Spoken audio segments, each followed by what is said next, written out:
Officer Brennan went to the diner hoping to eat his lunch in peace. However, things took a shocking turn when a little boy approached him and whispered something in his ear. Brennan immediately called for backup. It had been a hectic day for Officer Brennan. The harsh sun had beaten him, and he had to chase down multiple criminals, which had drained him of the little strength he had. So, when he dragged his tired body into the diner during his lunch break, it was a huge sigh of relief. As he waited for his meal, Brennan looked around the diner. He was a regular face. He always had his lunch break there. Many of the patrons recognized him and waved at him. He waved back with a smile. He knew just about everyone present at the diner. However, as his weary eyes traveled around the diner, he realized that there were two people he couldn't recognize, a little boy and his father. The boy was sitting on the chair, his little legs sticking out over the edge. Brennan immediately noticed that the boy looked tired and bored. His father sat beside him, but the man was busy on a call, threatening thunder and brimstone to whoever was on the other end. The boy looked to be no older than 4 years old, but Brennan could swear his father's loud call was making him embarrassed. Soon, Brennan's meal arrived, and he began to eat. With every morsel he put into his mouth, he realized just how famished he was. For the minutes that followed, he focused on little else. However, he noticed not long after that the little boy had gotten up from his seat and was watching him with the unashamed curiosity of a child. Brennan paused what he was doing and studied the boy. At first, when their eyes met, the boy looked away, but a few seconds later, his eyes returned to the police officer. Brennan glanced over at the father, who was still busy on his phone call. If anything, he was getting more angry by the minute. The boy then cautiously approached Brennan. His tiny little eyes were on the police officer, and he was approaching him one step at a time. It was as if he was scared of Brennan in some way. Brennan didn't like that and wanted to reassure the kid, so he smiled warmly, hoping it would get the little boy to relax. He was wrong. The moment Brennan smiled, the kid panicked and hurriedly returned to where his father was seated. Brennan only chuckled, wondering what the kid had heard about cops that made him so scared of them. However, he felt that none of that was his immediate business, and so he focused on finishing his meal. When he was done eating, he realized that the little boy was watching him again. However, this time there was something different about his gaze, something more profound in his eyes. Brennan could sense that there was something wrong. The feeling was way too strong, and he knew that he couldn't just ignore it. After a few minutes, the little boy got down from his seat and began to approach Brennan again. His father was still clutching his phone to his face, leaning against the wall as he continued his angry tirade. The man had totally ignored the little boy for the entirety of Brennan's stay. Brennan said nothing as the boy stepped up to him. Remembering how it had gone last time, Brennan opted not to make any sudden moves. He could see that the kid wanted to talk to him, but he was either too shy or too scared. Brennan didn't want to do anything that would make him run off again. The little boy looked uncertainly at Brennan, then back at his father, sucking in a deep breath as if drawing courage from deep inside himself. He covered the remaining distance to the police officer. Soon, he was so close that Brennan could touch him and even smell hamburger on his breath. The little boy leaned in and whispered something to him. Brennan turned pale. He knew that something had to be done at once. He needed to think fast. He asked the little boy's name, and he said that he was Caleb. Brennan nodded in appreciation and asked him to sit on the chair beside him. He promised Caleb that he was going to save his mother and wouldn't let his father take him anywhere. While Caleb's father was still making angry calls on the phone, Brennan pulled out his radio and immediately called for backup. He gave a short rundown of the situation and told them that he needed them ASAP. He assumed that the man was armed. Moreover, there were other patrons at the diner, so the last thing Brennan wanted was for the entire thing to escalate and for innocent civilians to get hurt. He was willing to hold on for backup to arrive before he made any move. However, nothing could have prepared Brennan for what happened next. A few minutes after Brennan dropped the radio, Caleb's father finally dropped his phone. He had an irritated look on his face, twisting his neck from left to right to get the creaks out. He then turned and realized that Caleb was no longer beside him. At once, his eyes widened as he surged to his feet, looking around. He froze the moment he saw Caleb sitting beside the cop, who was watching him shrewdly. Brennan noticed panic filled the man's eyes despite his efforts to hide it. Taking a deep breath, the man walked slowly towards Brennan and told his son it was time for them to go. Caleb started to stand up, but Brennan held him back, determined not to let the boy return to the man until he had investigated his claims. Thinking quickly, Brennan told the man, "Caleb told me he's hungry. You forgot to order something for him. You can't leave just like that." His voice was firm, and his grip on Caleb was unwavering. The man looked furious and told Brennan to mind his own business. He demanded that his son be released at once so that they could resume their journey, but Brennan refused. Instead, he asked for a means of identification. With a grunt of frustration, the man pulled out an ID card. Brennan saw that his name was Robert and noted that he was a lawyer. At that moment, Brennan felt a pang of concern that he might be taking things too far. After all, a lawyer like Robert would know better than to break the law and could even press charges against Brennan, potentially costing him his job. What if he was wrong about the whole situation? What if this was a cruel scheme by someone else using the innocent boy as a pawn? He briefly considered letting Caleb return to his father. However, one look at the boy's terrified face changed his mind instantly. Berating himself for even considering it, Brennan reminded himself that Robert being a lawyer didn't mean he couldn't commit a crime. Moreover, Caleb had come to him voluntarily with a complaint, giving Brennan legal grounds to investigate. He knew he had to see it through. Brennan handed the ID card back to Robert, and firmly stated that Caleb would have some lunch before anything else. It then dawned on Robert that he was not going to have his son back right away. Fury contorted Robert's features as he looked around the diner in panic and terror. This reaction only strengthened Brennan's conviction that something suspicious was happening. Given that Robert was a lawyer, Brennan expected him to counter with his legal rights and argue that Brennan had no reason to hold Caleb. Instead, Robert's response seemed increasingly suspicious. With one more frantic look of horror around him, Robert turned around and ran towards the diner's exit. However, he ran right into a backup team of police officers who immediately seized him. Robert resisted arrest. He fought them hard with everything he had. It took 3 officers to eventually pin him down so that his wrists could be cuffed behind him. Then he was dragged up to his feet and taken to a squad car. "I will make each of you pay. You're going to regret this, losers," he swore as he was led away. He promised that he would come back for Caleb and no one would be able to stop him. Brennan told the other officers to take Robert to the station for processing. Then he turned to Caleb and asked him where his mother was. The little boy, panicking, replied that she was still at home and that she was seriously hurt.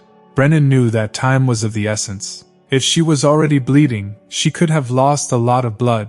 Brennan asked Caleb if he knew his home address. The boy didn't, but he could describe a toy store near his house so Brennan could figure out the neighborhood. Brennan immediately escorted Caleb to his patrol vehicle while Robert was taken to the station. Brennan and Caleb headed in the opposite direction. The 4-year-old energetically pointed at the store when they saw it, and gave directions to Brennan on where to go to his house from there.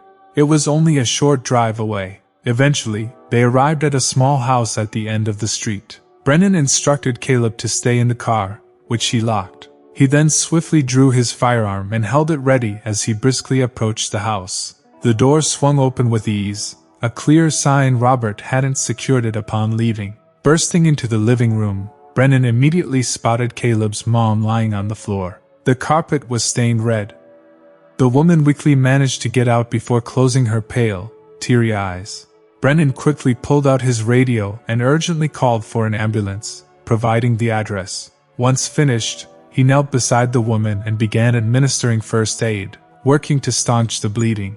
The ambulance arrived quickly, and by then, Brennan had managed to slow the bleeding. The medics rushed her to the hospital, fighting to stabilize her condition during the journey. At the hospital, doctors quickly took over her care. Throughout this ordeal, Caleb was crying uncontrollably, terrified of losing his mother. Brennan comforted him, assuring him that the doctors were doing everything possible to save his mom. While she was in the emergency room, he and Caleb waited outside. Once the little boy had calmed down, the cop felt it was the right time to ask him a few questions. Speaking softly and with care, he gently questioned Caleb, mindful not to overwhelm him after such a traumatic experience. Caleb revealed that it was Robert, his father, who had hurt his mother. He recounted seeing his father attack her, explaining how terrified he had been. Caleb also mentioned that his parents were divorced, and that Robert had come to take him away. When his mother resisted, Robert hurt her. Brennan knew there was more to the story but chose not to press further. He was confident that the other details would emerge in time. Brennan was at the hospital for a few hours, making sure that Caleb was okay and his mother was in a stable condition. Thankfully, no major organ had been damaged. She had only lost a lot of blood, which was being replaced. Later on, she regained consciousness, and the first person she asked to see was her son. She was so happy when Brennan brought him around for her. She hugged him tightly and apologized for everything he had gone through. Hours later, while Caleb was asleep beside her, Brennan interviewed her. Her story turned out to be a painful and horrifying one. She introduced herself as Angela and told him that, like every other newlywed, she had looked forward to living the rest of her life with her loving husband. However, things had taken a drastic turn in a way she could never have expected. Robert's career took a significant upturn shortly after Caleb was born. He was promoted to partner in his law firm, which brought along numerous perks. Now he earned more, but he also began to stay out late more often. He was always going on trips, and many times he stayed away from home for days and weeks at a time. It was so painful for Angela because she became lonely without him. What made it all worse was that when he returned from his trips, he wouldn't share private moments with her. He would lock himself all day in the study. When she tried to strike up a conversation with him, he would tell her in an irritated voice that she was intruding on his privacy and disturbing him. Angela struggled to comprehend her husband's devastating actions. She couldn't fathom how he had transformed from a loving and caring husband into a heartless stranger with each passing day. When she finally unraveled the reason, she was beyond broken. One day, Robert left for work as usual. However, about an hour later, Angela realized that he had forgotten his briefcase. The bag held all his important documents, and she knew just how important it was for his job.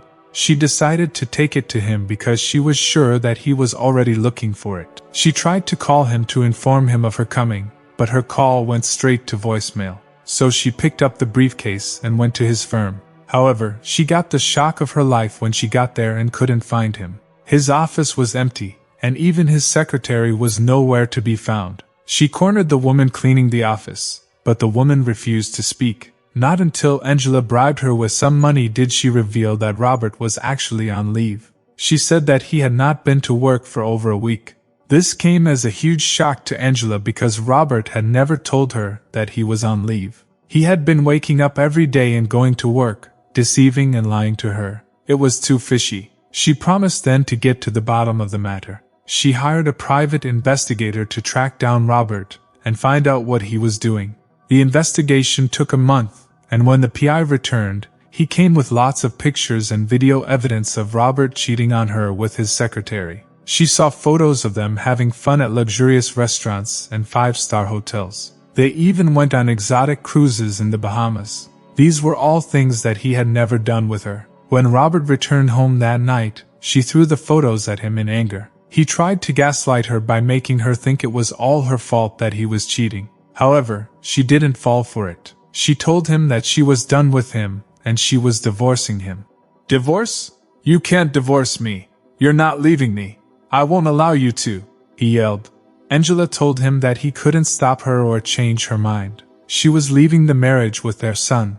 He then got angry and struck her. That was the first time he had ever hit her, and she made sure there wouldn't be another. She ran away with Caleb to stay with her sister. While she was there, she filed for divorce. Robert fought the divorce using every loophole in the legal system so that he could get custody of Caleb. He couldn't force her to stay with him, but he knew that if he had custody of Caleb, she would have no choice but to remain married to him. He also knew that if she left him, he would have no one else to rely on. He was even willing to stoop as low as painting her as evil and making her look like an unfit mother just so he could secure a win. It was a messy divorce, but she prevailed. She had a mountain of evidence against him, and after more than a year of legal battle, she was finally free from Robert. He didn't take kindly to it though, and he began to threaten and stalk her. He told her that no court could tell him when it was over, only he could decide that. Frightened, she returned to court and filed a restraining order against him. The court granted it, and Robert was ordered to stay away from her and Caleb. This only enraged him further. Barely a month later, Robert broke into Angela's house and attacked her. "You think you can take my son away from me? Are you crazy? You think I'll let you steal Caleb from me?" He screamed as he struck her. He didn't even mind that Caleb was there. The little boy ran to his mom and hugged her. "Dad, stop hurting Mom! Stop it!" he cried as he tried to shield her from his dad's wrath. "I'm going to find you another mommy," Robert thundered. Then he grabbed Caleb and ran out of the house. Angela, badly hurt, could only watch helplessly as Robert took her boy away. Angela's story touched Brennan deeply, and he promised to help her get the justice she deserved. When he was done interviewing Angela, he left the hospital and returned to the police station where Robert was still kept. He immediately had him transferred to the interrogation room for questioning. Robert held out for a while, claiming that he was innocent. However, when he heard that Angela had survived his attack and was recovering at the hospital, he realized that it was all over for him. He confessed to everything, and his story tallied with what Angela had said as well. However, he added that he had his escape all planned out. He was planning to take Caleb to another country where they could begin life anew in a place where absolutely no one knew them. However, his getaway car didn't arrive. They were supposed to meet up at the diner, but the person never showed up. It was the man he kept calling at the diner. The driver claimed that he had been delayed in traffic, which was what made Robert so angry. That anger distracted him from keeping a closer watch on Caleb, and eventually, everything was exposed. It was a painful story, and Brennan promised himself that he would do everything he could to make sure that Robert got the maximum sentence for what he did to Angela and Caleb. He was certain that the lawyer was going away for a very long time. When Brennan returned to the hospital, Angela was considerably better. She had been told that her son had been instrumental in rescuing her. He had been brave enough to seek help from the cop even though Robert had been right beside him. Angela hugged her boy tightly and thanked him. She apologized to him that he was ever in that position. From now on, she would protect him, not the other way around. Brennan was glad with the way things went. Caleb and Angela were fine, and he was sure they would recover fully as long as they had each other.